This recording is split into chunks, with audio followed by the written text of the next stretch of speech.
एक बार महर्षि भृगु और अन्य मुनियों ने सरस्वती नदी के तट पर मिलकर यज्ञ का आयोजन किया। इस यज्ञ में नारद जी भी आए हुए थे। नारद जी ने सभी ऋषियों से पूछा कि आप लोग इस यज्ञ का फल किस देव को देना चाहते हैं।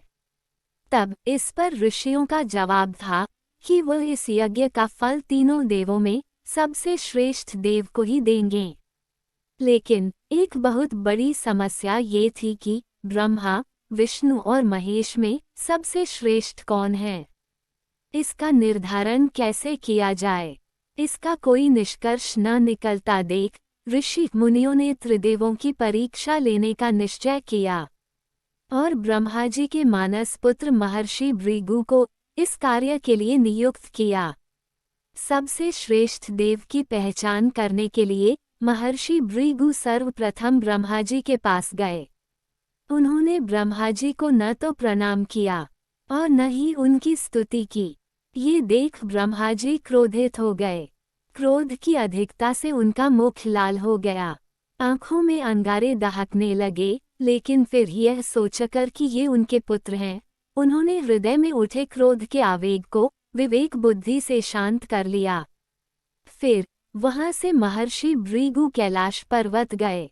देवाधिदेव भगवान महादेव ने देखा कि भृगु आ रहे हैं, तो वे प्रसन्न होकर अपने आसन से उठे और उनका आलिंगन करने के लिए अपनी भुजाएं फैला दीं। किंतु उनकी परीक्षा लेने के लिए भृगु मुनि उनका आलिंगन अस्वीकार करते हुए बोले, महादेव, आप सदा वेदों और धर्म की मर्यादा का उल्लंघन करते हैं। दुष्टों और पापियों को आप जो वरदान देते हैं उनसे सृष्टि पर भयंकर संकट आ जाता है। इसलिए मैं आपका आलिंगन कदापि स्वीकार नहीं करूंगा।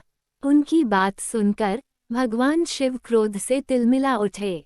उन्होंने जैसे ही त्रिशूल उठाकर उन्हें मारना चाहा, वैसे ही भगवती ने बहुत अनुनय विनय कर किसी प्रकार से उनका क्रोध शांत किया।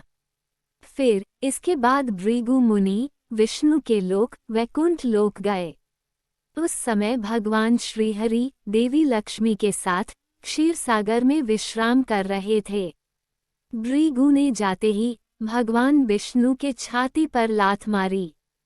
भक्त वत्सल भगवान विष्णु शीघ्र ही अपने आसन से उठ खड़े हुए और उन्हें प्रणाम करके उनके चरण सहलाते हुए बोले, भगवान, आपके पांव में कहीं चोट तो नहीं लगी? कृपया इस आसन पर विश्राम कीजिए।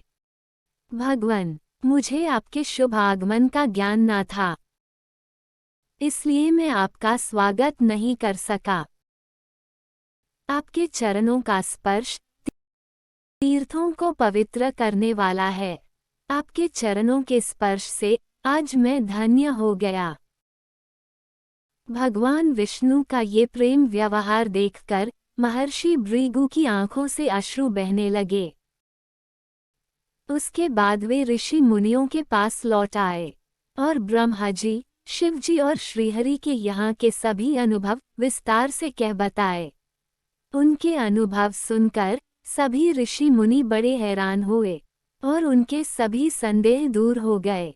तभी से वे भगवान विष्णु को सर्वश्रेष्ठ मानकर उनकी पूजा अर्चना करने लगे। ऐसी और कहानी के लिए वीडियो को लाइक और चैनल को सब्सक्राइब करना न भूलें। धन्यवाद।